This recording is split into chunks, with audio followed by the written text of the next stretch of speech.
A Eliane não estava aqui para me lembrar de ligar, de gravar, né, Silvia? Olha, pessoal, aqui está a Larissa Chaves, uma pessoa formidável que em poucos minutos cativa a gente. E hoje ela dá continuidade ao nosso às nossas lições do Evangelho, iniciando um novo capítulo, o capítulo 20, o 20º, os trabalhadores da última hora. Larissa, nós vamos deixar com você. Fique à vontade, viu, Larissa? Nós estamos na cozinha, olha. Então, e provavelmente, se houver alguma interrupção da internet, Vou dar um foco aqui no tá bom? nós estamos sob um alerta de um storm, uma tempestade. Então, se cortar a qualquer momento, Larissa, nós entramos em contato com você assim que voltar à internet. E se não der para fazer hoje, a gente marca para outra ocasião. Tá bom? Sem problema. Tranquilo. Então, fica muito à vontade, viu? Tá bom. Nós estamos no Lar de Jesus. O Instituto Espírita de Mauá, Instituto Allan Kardec, dá boas-vindas a você e te acolhe com muito carinho. Fica Obrigada. muito à vontade. Você havia pedido para que eu me apresentasse brevemente. Meu nome, como você disse, é Larissa. Eu sou natural de Salvador, Bahia. Tem já no finalzinho de 2010 eu casei e meu esposo é militar, então logo em seguida a gente precisou mudar e desde então não consegui ainda voltar a morar em Salvador. Então, desde 2010 eu estou peregrinando aí em diferentes cidades aqui do Brasil. Já morei em Brasília, Manaus, Corumbá, lá no Pantanal. E agora a gente retornou aqui para o Rio de Janeiro, estou na cidade de São Gonçalo. A gente veio em dezembro. E tenho algumas atividades de estudo no movimento espírita que podem também ser acompanhadas, se for do interesse de vocês, pela internet. Tem um canal de estudo chamado Inspiração Espírita, que é no YouTube, e tem lá eu disponibilizo palestras e tem também alguns estudos na playlist já realizados, especialmente da Revista Espírita de Allan Kardec, que a gente sabe que é um material bem importante e que ainda é pouco explorado. E ali a gente consegue compreender um pouco melhor o processo, né? Porque as obras básicas são um produto final, mas o processo de organização, a experimentação ali dos textos foi através das revistas espíritas, as correspondências. Então tem esse material lá. E eu participo também de um podcast chamado Café com Espiritismo, que são mensagens diárias, é uma mensagem apenas por dia, que é disponibilizada no Spotify ou num grupo do WhatsApp, não sou apenas eu que participo, mas se depois também alguém quiser receber essa mensagem espírita uma vez por dia, eu posso passar o link para o Paulo pelo WhatsApp e ele disponibiliza para quem também desejar. E então hoje estou aqui com vocês para conversar um pouquinho sobre esse tema que a todos nos interessa, porque os trabalhadores da última hora somos, além de outros, com certeza não somos os únicos, mas estamos na lista de convocação. E é importante que a gente compreenda qual que é essa convocação, né? Que convocação foi essa que nós recebemos? E aí, no capítulo 20 do Evangelho segundo o Espiritismo, Allan Kardec escolhe começar esse capítulo com uma passagem que eu gostaria de ler. É uma passagem que dá margem a muitas interpretações, quando a gente, inclusive, pega os livros, tanto espíritas, quanto livros também de outras tradições religiosas, mas que buscam essa interpretação, a gente pode observar que vários aspectos dessa passagem podem ser explorados. Eu escolhi para o nosso estudo de hoje explorar um aspecto específico que daqui a pouco a gente vai abordar. Então, se vocês estiverem aí com o evangelho de vocês, a gente está no item 1 do Evangelho segundo o Espiritismo, capítulo 20. O reino dos céus é semelhante a um pai de família que saiu de madrugada a fim de assalariar trabalhadores para a sua vinha. Tendo convencionado com os trabalhadores que pagaria 1 denário a cada um por dia, mandou-os para a vinha. Saiu de novo à 3ª hora do dia e, vendo outros que se conservavam na praça sem fazer coisa alguma, disse-lhes: Ide também vós outros para a minha vinha, e vos pagarei o que for razoável. Eles foram. Saiu novamente à hora 6ª e à hora 9ª do dia, e fez o mesmo. Saindo mais uma vez à hora 1/10, encontrou ainda outros que estavam desocupados, aos quais disse: Por que permaneceis aí o dia inteiro sem trabalhar?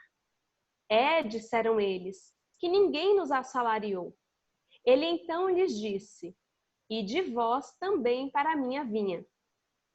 Ao cair da tarde, disse o dono da vinha àquele que cuidava dos seus negócios: Chama os trabalhadores e paga-lhes, começando pelos últimos, indo até os primeiros. Aproximando-se então, os que só a 1/10 hora haviam chegado, receberam 1 denário cada um. Vindo a seu turno os que tinham sido encontrados em primeiro lugar, julgaram que iam receber mais. Porém, receberam apenas 1 denário cada um. Recebendo-o, queixaram-se ao pai de família, dizendo: Estes últimos trabalharam apenas 1 hora e lhes dás tanto quanto a nós que suportamos o peso do dia e do calor? Mas, respondendo, disse o dono da vinha a um deles: Meu amigo, não te causo dano algum. Não convencionaste comigo receber 1 denário pelo teu dia? Toma o que te pertence e vai-te. Apraz-me a mim dar a este último tanto quanto a ti. Não me é então lícito fazer o que quero? Tens mau olho, porque sou bom? Assim, os últimos serão os primeiros e os primeiros serão os últimos, porque muitos são chamados e poucos os escolhidos. Para que a gente coloque um pouco mais, digamos assim, lá em Salvador a gente diria, um pouco mais de lenha nessa fogueira, tem uma passagem lá em Lucas, no capítulo 17, versículo 20, em que Jesus é interrogado pelos fariseus sobre quando viria o reino de Deus, que é o reino dos céus. Porque nas passagens do Evangelho de Jesus, inúmeras vezes ele está tentando explicar exatamente o que seja o reino de Deus, o reino dos céus. É esse anúncio que ele vem trazer, é essa boa nova, é essa boa notícia do Evangelho. Então, se a gente for, inclusive, fazer ali uma lista da quantidade de vezes em que encontramos no Evangelho o reino dos céus, o reino de Deus, quando ele vai começar as parábolas, quase sempre ele inicia dizendo: o reino de Deus, o reino dos céus é semelhante a isso, é semelhante àquilo. E aqui a gente está numa situação que ele não está contando uma parábola. Ele está sendo interrogado por um dos fariseus, por um daqueles homens cultos que entendiam bastante das Escrituras e que inúmeras vezes tentavam testar Jesus, porque não tinham assim muita certeza, muita convicção de que ele fosse realmente aquele Messias prometido. Então ficavam ali o tempo inteiro tentando ver de alguma forma, alguma falha, colocando algumas cascas de banana para que Jesus pudesse derrapar nelas. Então, Jesus é interrogado pelos fariseus sobre quando viria o reino de Deus. E em resposta, olha o que Jesus diz: o reino de Deus não vem de modo visível, nem dirão, vede aqui ou vede ali, pois o reino de Deus está dentro de vós. Então, Jesus vem anunciar a chegada do reino de Deus. Vem anunciar e explicar o reino dos céus. E, ao mesmo tempo, aqui ele está dizendo algo que, imaginemos, se para a gente hoje a gente ainda se debate com essas coisas que são internas, com esses convites a voltar para dentro, imaginemos há mais de 2000 anos atrás, num tipo ali de funcionamento que era muito difícil até cognitivamente compreender coisas mais abstratas, coisas mais subjetivas. E Jesus dá essa informação ali aos fariseus, de que esse reino do qual ele tanto falava não estava fora. Voltemos agora para essa passagem que Jesus conta sobre esses trabalhadores da vinha. Então, nós temos ali trabalhadores que foram chamados em momentos diferentes. E quando Jesus começa a falar, ele tem um propósito ao contar sobre esses trabalhadores. Ele, mais uma vez, está falando do reino dos céus. Ele começou dizendo que o reino dos céus é semelhante a essa passagem. É um pai que vai chamar, um pai de família que vai chamar esses trabalhadores em momentos diferentes. Só que para todos esses trabalhadores, ele vai prometer um mesmo salário. Porque o denário está associado à moeda da época, é o pagamento, é o dinheiro. Do ponto de vista dos trabalhadores, especialmente daqueles que foram chamados primeiro, que trabalharam mais horas, qual que era o sentimento deles? O sentimento de injustiça. Então, como assim? Eu trabalhei mais horas e eu vou receber a mesma coisa?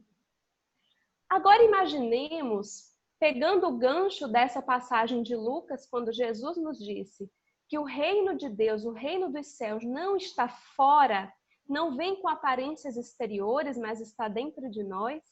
Isso que a gente tanto tenta alcançar, essas bem-aventuranças das quais Jesus falou, e bem-aventurança é uma felicidade. A gente não busca tanta felicidade? Ser felizes, possivelmente a maioria das pessoas, sabendo ou não, está em busca de algum tipo de felicidade. Mas temos buscado o reino de Deus, o reino dos céus, as bem-aventuranças, a felicidade, o pagamento pelo bem que fazemos, o pagamento pelos nossos esforços de aprimoramento. Mesmo nós, espíritas ou espiritualistas, temos ainda uma expectativa de receber um salário que vem de fora. Então, quando estávamos em outros grupos religiosos, o que muitos imaginávamos? Eu preciso ser uma pessoa boa, eu preciso ser um trabalhador da vinha, um trabalhador da seara de Jesus. Para quê? Para que eu tenha um lugar garantido no céu. Não era essa a perspectiva que muitos tinham e que muitos têm em diferentes grupos religiosos? E assim, se a gente for estudando as perspectivas, as tradições, as filosofias de todos aqueles que acreditam em algo além da vida material, há sempre algum nível de expectativa numa recompensa, num salário. Como se eu fizesse coisas ativamente para depois receber. Então, vale a pena eu sofrer, eu tenho uma vida ali, batalhando. Por quê? Porque eu vou receber alguma coisa depois. E a gente aplica esse mesmo raciocínio na forma de lidar com as crianças, na forma de lidar com os nossos filhos. Ontem mesmo, eu estava estudando para conversar com vocês isso, e eu falei, gente, olha que engraçado.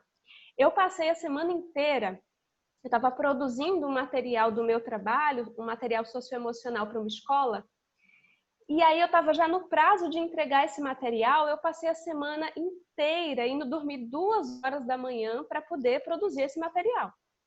Então, assim, não tinha folga, porque o dia todo com a filha, atendimento e 2 horas da manhã no computador. Exausta. Quando chegou ontem, eu entreguei o material. E aí, qual foi o meu primeiro pensamento? Entreguei o material. Qual vai ser a minha recompensa? A minha autorrecompensa. A minha filha já estava dormindo, meu esposo trabalhando, eu fiz uma bacia de pipoca, taquei um monte de leite condensado, peguei um copo de suco, fui para o Netflix e falei, agora é momento de recompensa. Esse continua sendo o nosso funcionamento. Mesmo que a gente fale, porque eu estudo sobre isso, né, no campo educacional, que a gente fale que o mais importante não é o produto final, que o mais importante é o processo, e que, inclusive, na educação dos nossos filhos, é interessante que a gente pare de associar. Você vai fazer isso para você depois ganhar aquilo. O próprio processo precisa ser encorajador. O próprio processo precisa ser interessante. Mas nós viemos de um ciclo repetitivo em que isso está tão entranhado na gente, do ponto de vista religioso, do ponto de vista educativo. Então, a gente vai vivendo sem desfrutar do momento, como se o que só importasse fosse aquela recompensa final. Então, estar na escola para muitas pessoas era simplesmente um objetivo de passar numa prova para depois ganhar um prêmio. Não que o processo do aprendizado fosse importante. Para muita gente, trabalhar é um martírio, mas se automotiva pelo salário e já está pensando no final de semana e depois já está pensando na aposentadoria. E assim a gente vai repetindo esse ciclo que a gente faz também no âmbito religioso, achando que uma vida de martírio e de dificuldades vale a pena porque depois eu vou ter um salário, porque depois eu vou ter uma bênção. E aí entra esse desconforto entre os trabalhadores, porque nós também fomos muito acostumados à comparação. Então, olha só, se tal pessoa está com uma vida assim mais fácil, e se eu estou com uma vida assim mais difícil, tem alguma coisa errada aí. Porque, como assim? Deve ser então que eu fiz alguma coisa muito grave. Eu devo ter um passado muito equivocado, porque eu estou pagando tudo dessa vez e essa pessoa está com essa vida com dinheiro, com conforto, porque estamos ainda dentro de nós funcionando, por mais que a doutrina espírita amplie a nossa perspectiva em relação a Deus, ao que seja sua justiça, ao que seja sua misericórdia, mas o nosso funcionamento interno ainda está muito arraigado aos antigos, aquilo que as pessoas que escutavam Jesus compreendiam. Como se o fato de eu estar passando um sofrimento só tivesse a ver com pagamento, com punição. Não tivesse na dor nada de aprendizado, de crescimento. E quando a gente olha a natureza, a gente percebe que mal que a natureza fez para estar pagando. Mal algum. Mas uma semente, para que possa germinar, passa por uma espécie de sofrimento. Porque há um esforço daquela semente para vencer a casca da própria semente e começar o processo de germinação. Há uma força que é necessária e que faz parte do próprio ciclo da natureza e das leis de progresso, que faz com que essa semente comece a criar raízes e desenvolver o seu caule. Assim também uma lagarta, para que vire uma borboleta, ela não está passando ali, não está pagando absolutamente nada. Ela está seguindo o ciclo do desenvolvimento, que exige o seu esforço, o seu quinhão de dor, inclusive, porque é na força que ela faz, após a metamorfose, para vencer aquela capinha que está envolvendo, que ela vai conseguir, então, voar. E se a gente, inclusive, interfere no processo e tenta tirar, deixa eu ajudar a lagarta, coitada, ela está fazendo tanta força aqui, aí a gente mata. A gente acaba com toda a possibilidade que ela teria de voar livremente, porque faz parte do seu desenvolvimento, faz parte do seu processo, o esforço. Da mesma forma, o que a doutrina espírita vai nos apresentar é que nem tudo que estamos passando aqui tem a ver com pagamento, com salário, com recompensa ou com punição. O grande objetivo nosso, enquanto seres espirituais, numa experiência material, é o nosso aprimoramento, é o nosso desenvolvimento, é que a gente aprenda. E a pedagogia divina é bastante diferente da pedagogia que nós experimentamos possivelmente nas escolas, que estava ainda muito associada a essas questões da recompensa, a essas questões da punição. Mas, Larissa, o que isso tem a ver com a parábola da vinha? Tem tudo a ver. Por que esse salário que é prometido nessa passagem anunciada por Jesus, por que esse salário é o mesmo? Porque, em verdade, Deus é tão sábio, Ele é tão perfeito, que o salário já está dado a priori. A gente é que tem dificuldade de acessar. O reino de Deus, as bem-aventuranças, a felicidade, tudo isso que nós buscamos, não é algo que a gente vai receber depois de um processo. É algo que nós já recebemos, mas nós não conseguimos ainda acessar. Então, à medida que nós aprendemos, que nós purificamos os nossos sentimentos, que nós, assim, progredimos espiritualmente, do ponto de vista moral e intelectual, que são as duas asas do espírito, que diferença que isso faz? Não vai chegar um anjo com um baú de felicidade e vai nos entregar. Somos nós que conseguiremos acessar essa felicidade, acessar esse reino que já existe dentro de nós. Só que enquanto a gente fica esperando esse salário que vem de fora, a gente se distrai da verdadeira felicidade que está dentro, que está nas situações ainda corriqueiras, ainda pequenas, porque estamos a caminho, estamos no processo, mas existem pequenas situações em que a gente já tem a oportunidade de experimentar esse gozo, essa felicidade, essa bem-aventurança, de experimentar esse reino de Deus que existe dentro de nós. Esse salário divino que nos foi dado a priori. E como é um salário que foi dado a priori, independente do momento em que a gente inicia o trabalho de uma forma ativa, porque aqueles trabalhadores que estavam ali sentados, olhando para o teto e foram então convocados, pode ser também simbolizado, Joana de Ângeles traz isso numa interpretação mais psicológica, do ponto de vista do despertar da consciência. Então ele estava ali distraído, né? Estou aqui levando minha vida e tal. E quando eu percebo a convocação, eu aceito. A minha consciência desperta a um trabalho mais ativo em prol do meu progresso. Porque nós estamos sempre evoluindo. A lei é de progresso. Como se estivéssemos numa correnteza. Quem está no Havaí, então, seja de Salvador, do Havaí, onde tem mais, fácil entender esse exemplo.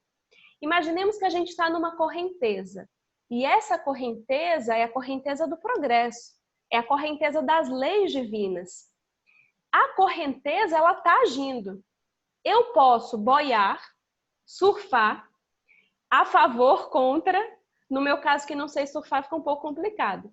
Eu posso, inclusive, tentar nadar contra essa correnteza. Cedo ou tarde, quem vai vencer? Eu ou a correnteza? A correnteza. Agora, aquela pessoa que está nadando a favor da correnteza, ou seja, que coloca o seu livre-arbítrio, a sua vontade, a sua inteligência a favor das leis de Deus, ela vai passar menos sufoco. Ela vai chegar no seu objetivo, no seu destino final, em menor tempo e com menor gasto de energia, porque ela está a favor da correnteza. Agora, aquela pessoa que fala assim, olha, não estou disposto, não acredito, não quero fazer o que eu quiser, quero servir o meu ego, os meus desejos e acabou. Qual que é a dificuldade? Uma hora ela vai chegar. Agora, ela pode se afogar, ela vai beber um pouco de água, ela vai gastar muita energia, porque você fazer um esforço contra a correnteza demanda muita energia, demanda mais tempo. Então, por um determinado tempo do nosso processo evolutivo, imagino que nós tenhamos feito isso. E por isso estejamos aqui agora, precisando dessas informações tão claras, tão detalhadas, para que a gente passe a nadar a favor da correnteza. Essas pessoas que estavam na passagem ali meio distraídas, elas figuram não as pessoas que estavam contra a correnteza, mas as pessoas que estavam ali boiando. Eu não sei o que tem que fazer, então eu vou assim, só pagar minha conta, só fazer aquelas atividades básicas ali, tentando não ferir ninguém, mas também não estou fazendo grandes esforços em prol do progresso. quando essas pessoas receberam a convocação, elas estavam dispostas. E é isso que Allan Kardec vai trabalhar na interpretação dessa passagem. Que quando foram convocadas, elas se dispuseram a trabalhar. Elas se dispuseram a nadar a favor dessa correnteza, a colocar a vontade, o sentido, a direção dos seus esforços a favor das leis divinas. Então, não é uma questão de receber mais ou de receber menos. Por quê? Porque o salário está dado, o salário está dentro de nós.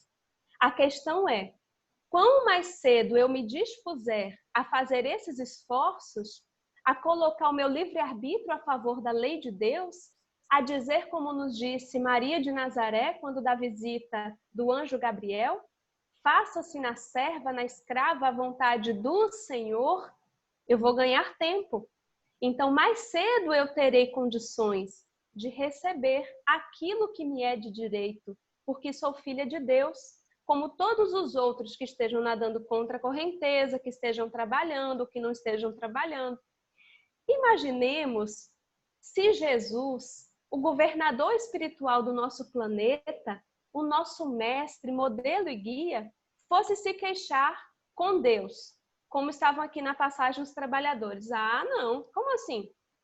Esse pessoal que mora lá na Terra, esse pessoal que está me dando um trabalho, nadando contra a correnteza, vão receber o mesmo, vão se conectar com você assim que nem eu, vão ter a mesma condição de espíritos purificados? Ah, não, não aceito. Essa é a queixa que está aqui entre os trabalhadores.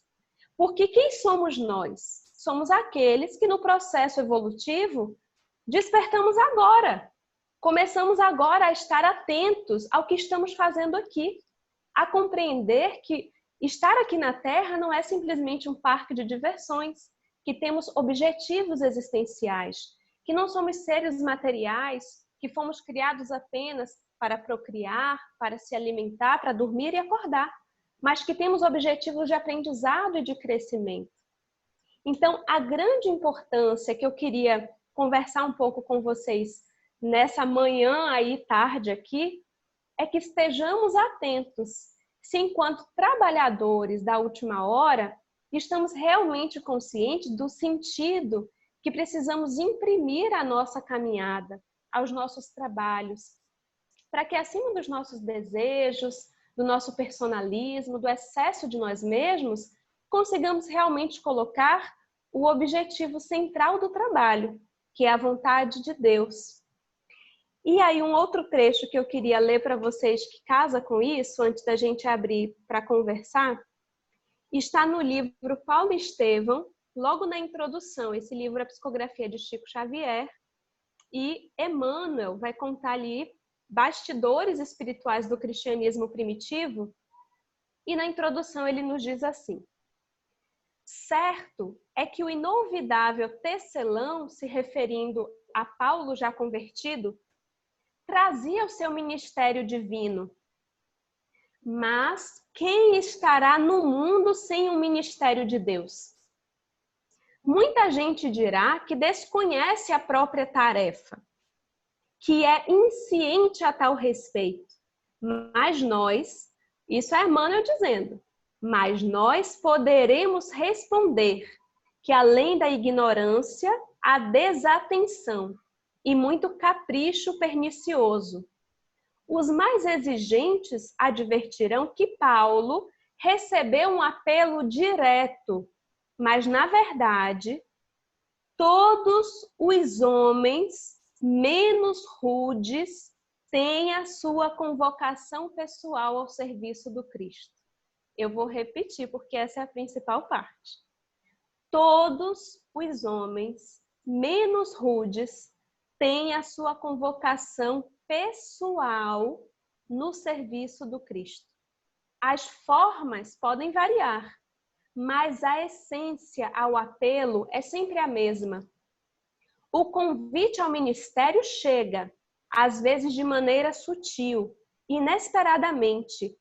A maioria, porém, resiste ao chamado generoso do Senhor.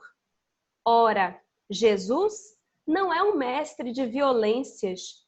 E se a figura de Paulo avulta muito, muito mais aos nossos olhos é que ele ouviu, negou-se a si mesmo, arrependeu-se, tomou a sua cruz e seguiu Cristo, até ao fim de suas tarefas materiais.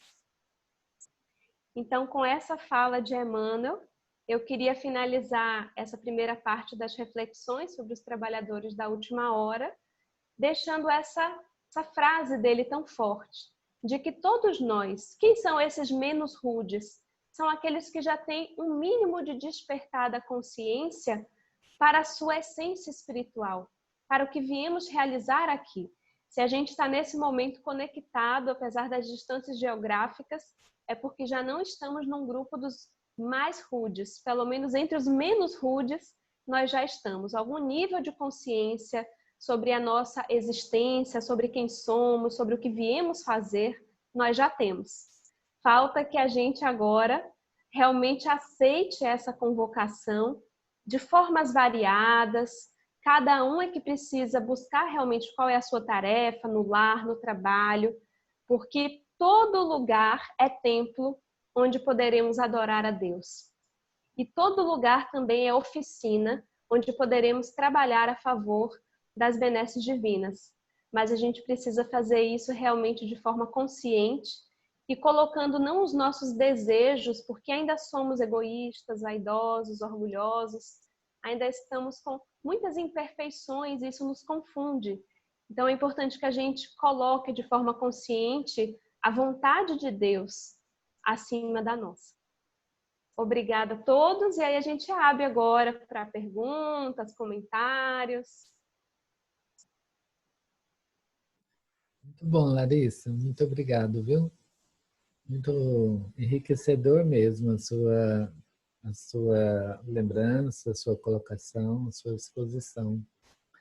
É interessante nós refletirmos de que quando nós observamos o reino de Deus no nosso coração, já desde a primeira hora nós estamos realizando o trabalho exterior e interior com felicidade, com graça, com o salário já pronto, né? Uma lembrança muito peculiar, muito justa. Então nós abrimos, se alguém quiser fazer algum comentário ou alguma pergunta para Larissa, vamos aproveitar o coração, a sabedoria dessa menina.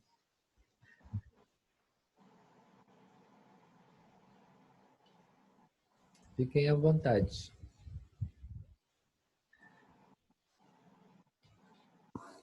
Bom dia. Bom dia. Me desculpa chegar um pouco atrasadinha, gostei muito. O que é importante é os exemplos que são tão aplicáveis, que a gente pode aplicar esse estudo na nossa vida diária. Muito obrigada. Muito bem explicada e aplicável. Muito, muito obrigada. Mas só teoria no céu, teoria no livro, só assunto aplicável, que é o mais inspirado. Obrigada. Eu gostaria de agradecer, porque você é tão jovem, mas você é tão didática, que nas suas palavras você sabe se expressar muito bem e de um fácil entendimento. Então, muito obrigada, viu? Que Deus te abençoe e prossiga aí adiante, nos trazendo muitos e muitos mais, né? Muito obrigada, viu? Eu que agradeço, sim.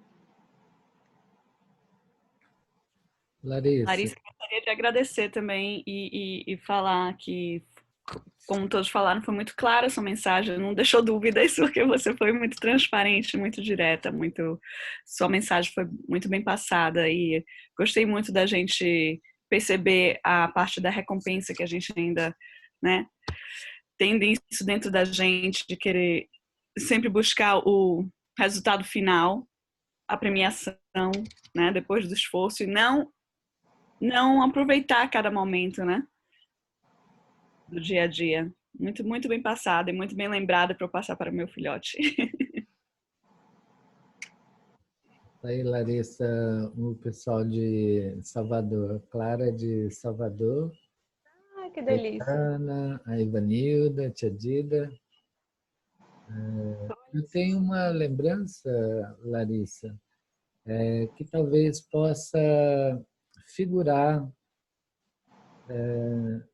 enriquecendo a sua exposição dessa passagem, dessa parábola de Jesus, Uhum. com uma visão bem prática do que é esse trabalhador de última hora. Como é esse trabalho que é realizado? O Chico conta-nos uma história, um fato, aliás, de uma cunhada dele que foi preciso ser internada num hospital psiquiátrico. Então, as recomendações, as observações, o diálogo dele com Emmanuel, naquele momento em que ele se apiedava e ele mesmo admite, quando Emmanuel chama a atenção dele de que as lágrimas dele estavam baseadas no orgulho próprio, né? Quando Deus aprouve trazer as provas para debaixo do teto dele, então o coração dele ficou meio magoado, meio entristecido. E ele chorava pela cunhada, a irmã, esposa do irmão dele. Então eu convido a todos, se tiver a oportunidade de ver esse vídeo onde o Chico conta essa história, conta esse fato, e lá ele mostra para nós a característica do trabalhador. Esse trabalhador que é convidado para a vinha.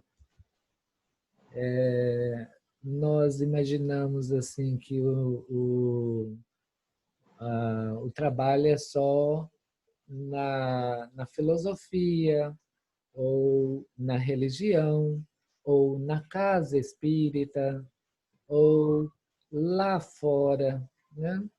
E essa passagem mostra exatamente qual que é o trabalhador da vinha.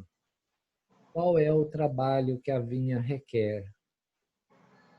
Então, eu convido a todos a ouvir, a assistir este exemplo. Depois, se quiserem, nós podemos disponibilizar para vocês. Eu não me atrevo a contar porque ficaria muito pobre. E esse exemplo é muito rico mesmo. E esse exemplo mostra que mesmo quando a gente tem um compromisso, né? Porque imagina só, a gente está falando do Chico, que tinha um compromisso com a coletividade gigantesco. E mesmo quando esse trabalhador tem esse compromisso com a coletividade, ele não tem nenhum tipo de privilégio em relação a essas provações na família, no trabalho, né? Até mesmo Allan Kardec, que veio com esse compromisso gigantesco de codificar a doutrina espírita, ele vivenciou dificuldades materiais durante toda a vida. Então, inclusive, quando ele vai fazer em 1861, 1862 viagens por Lyon, por várias cidades ali das regiões da França, onde havia movimento espírita, vai chegar até a Bélgica, ele passou o ano todo juntando dinheiro, porque ele não tinha nenhuma facilidade financeira, pelo contrário, tinha dificuldades financeiras, e ele passou o ano juntando dinheiro para poder, com as próprias condições, para não utilizar nem o dinheiro da sociedade espírita, e poder ir àquelas localidades para visitar os companheiros espíritas, né? Para fazer palestras, dar orientações. E a gente, às vezes, eu pelo menos já tive essa expectativa, já fui desiludida pela leitura dessas biografias, mas a gente às vezes acha assim, às vezes a gente nem fala em voz alta, né? Mas a gente no fundo acha, poxa, eu estou frequentando tão direitinho a casa espírita, né? Eu estou no trabalho voluntário, eu estou fazendo isso. Então, assim, vai dar tudo certo no meu trabalho, não vou ficar desempregada, assim, né? Não vai acontecer uma doença fatal comigo, com os meus... é como se a gente tivesse uma certa expectativa desse salário. Então, se eu estou tão dedicado, se eu estou fazendo tantas coisas, eu vou ter um certo privilégio. De alguma forma, sim, eu estou protegida. Às vezes, até inconscientemente, a gente fala isso. Eu lembro que quando eu estava morando lá em Corumbá, e aí estava tendo numa região assim, assalto, umas coisas, aí uma senhora que trabalhava na minha casa, quando eu chegava, ela falava assim, ela dizia, e aí, foi tudo bem? Eu falava, foi. Ela né? Mas a senhora é protegida. Então, assim, sem perceber, a gente acha o quê? Olha, tem uns que estão protegidos e tem uns que Deus largou aí de mão e tá, né? A Deus dará. Quando, em verdade, a proposta não é essa, porque olhando a biografia dessas pessoas que seguiram realmente, que aceitaram essa convocação, a gente vê de tudo, mas o que a gente não vê é facilidade. A gente vê sacrifício, a gente vê dificuldades e a gente vê que eles não desistem disso. Então, como que a gente vai ter uma expectativa das coisas serem amenizadas para a gente, né? Da gente, não, eu estou tão dedicada, então acho que vai dar tudo certo. Não é bem assim. A proposta não é exatamente essa. Exatamente. Mas não é para ninguém estar desanimado, hein, gente? Exatamente. Vamos lá. Tudo bem? Larissa, eu queria dizer que eu adorei a perspectiva que você trouxe para a gente. Eu acho essa passagem do Evangelho difícil de se explicar. Às vezes é até mais fácil de se entender do que de se explicar. E você foi muito feliz na sua explicação. Aqui a gente tem uma frase que é assim: It's all about the journey. É sobre a jornada, não é sobre aonde você vai chegar, o objetivo. Eu demorei muito a aprender isso. Aprendi construindo a minha casa aqui. Meu esposo é americano e ele sempre me dizia isso. Que a gente se prende muito no resultado. E esse resultado, às vezes, vem de forma monetária, né? Ou, às vezes, vem de acordo com as suas expectativas, às vezes vem de acordo com o seu ego, né? A gente espera um elogio, a gente espera um apoio, a gente espera um reconhecimento, e quando ele não vem, a gente se frustra e pensa até em desistir, né? Fica chateado com aqueles que a gente esperava o reconhecimento, né? Quando a gente é criticado, piora mais ainda. Então, você foi muito feliz em trazer essa perspectiva de que a recompensa já está sendo dada durante o processo. Então, não há como a gente desanimar. Não se preocupe, nenhum de nós vai desanimar. Foi muito bom, o nosso grupo precisava muito ouvir essa mensagem, eu principalmente, né? Sempre a mensagem é para a gente primeiro. Que é essa mensagem do faça por você e pelos outros sem expectativa, porque a recompensa de Deus ela está abundante em tudo. Então, eu fico muito feliz por ter tido essa oportunidade de estar aqui hoje de manhã. Muito obrigada. Continue com o seu trabalho. Obrigada. Muito bom. Gente, então tem mais alguma pergunta, alguma colocação de vocês? Podemos... Tudo bem? Ótimo. Larissa, viu? Muito obrigado, viu, Larissa? Eu que agradeço. Muito obrigado mesmo. Foi muito bom receber você, muito bom conhecer você.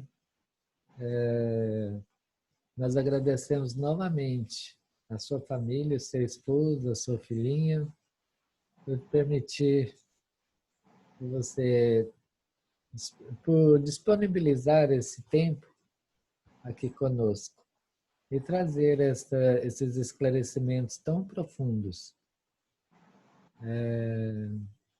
para a gente compreender um pouquinho ainda mais o que é esse reino de Deus dentro de nós e como desenvolver esse reino de Deus, como usufruir no nosso dia a dia deste reino, aproximando ainda mais de Jesus, sabe?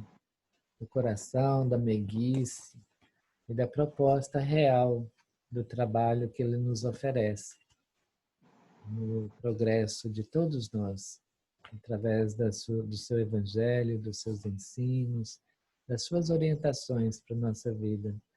Você facilitou isso para a gente. Abriu o nosso capítulo com chave de ouro. Trabalhadores da última hora. Muito obrigado, Larissa. Deus te abençoe. Nós te pedimos, se for possível, se você não se importar, você fazer a prece final para nós. Pode deixar. Por favor. Posso sim. Vamos então fechar os nossos olhos, elevar os nossos pensamentos a Deus, nosso Pai, a Jesus, nosso irmão. E vamos nos recordando de uma súplica que foi anotada uma vez por André Luiz em uma de suas obras. Quando um dos benfeitores dizia mais ou menos assim: Ó Senhor, eis-nos aqui, queremos ser teus servos fiéis. Enche-nos as mãos de dádivas benditas, para que repartamos a lei do bem, a luz da perfeição, o alimento do amor. Ó Senhor, inspiração de nossas vidas, mestre de nossos corações, refúgio de nosso olhar, fazei brilhar os teus lindos lauréis. Permita-nos, Senhor, ser teus servos fiéis.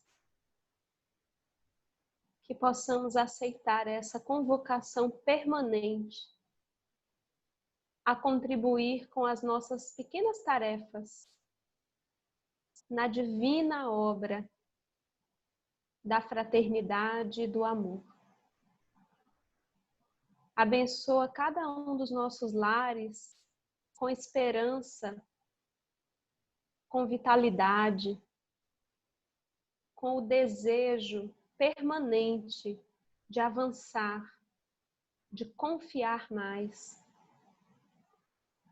de permitir que o nosso eu interno, que a nossa centelha divina tome as rédeas da nossa vida, para que estejamos menos preocupados com as questões da matéria, mas que transformemos essas questões como ferramentas do nosso progresso espiritual. Abençoa a humanidade, Senhor, a todos os corações que agora sofrem, choram, se despedem, que as nossas orações alcancem esses irmãos tão necessitados. Que assim seja, graças a Deus.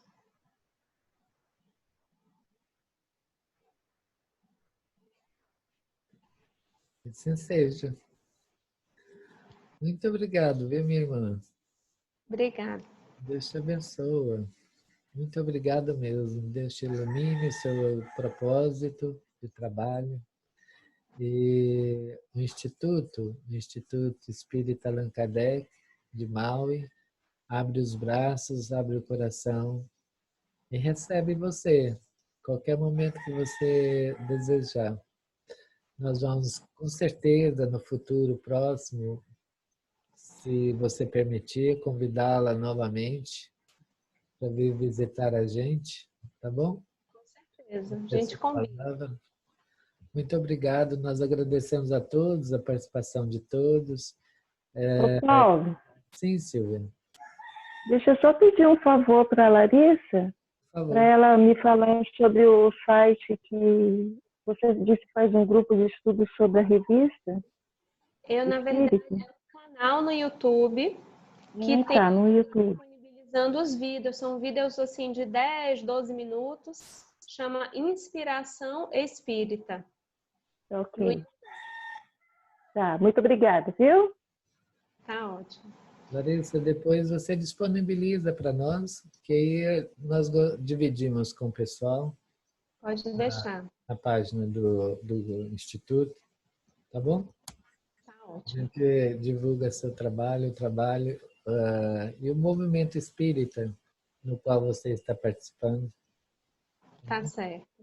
Nós te agradecemos muito, agradecemos a todos, a participação de todos. Maria José, Edwilson, a Roberta, o Arnaldo. Tem uma galera aí que está aí próximo de você. O Arnaldo está em Niterói, né, Arnaldo? Está sem o som. Tá com o mute o dele. É. Você está sem o som, Arnaldo. Aí. Desculpa, eu não tinha visto que eu estava sem som. Você, o seu Centro Espírita São Gonçalo, em que bairro? Eu frequento 2 em Niterói. Um é Sociedade Espírita Fraternidade e o outro é Centro Espírita Irmã Rosa. Que eu estou na região oceânica e não fico mais distante do centro.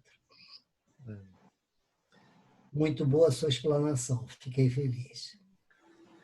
O Edwilson mandou uma boa noite, boa tarde para você, que ele está lá em Londres. Olha só. Estamos espalhados. Gente, muito obrigado e bom dia para vocês. Nós oramos e pedimos para que o Storm tenha misericórdia. Ele está chegando devagarzinho, de mansinho, sabe, Larissa? Então, tenha um bom dia, Larissa, um bom final de dia. E um bom dia para vocês. Para todos. Bom dia para todos. Muito obrigado. Deus abençoe todos nós. Conceda-nos Bom domingo paz. para todos. Tchau. Tchau, gente.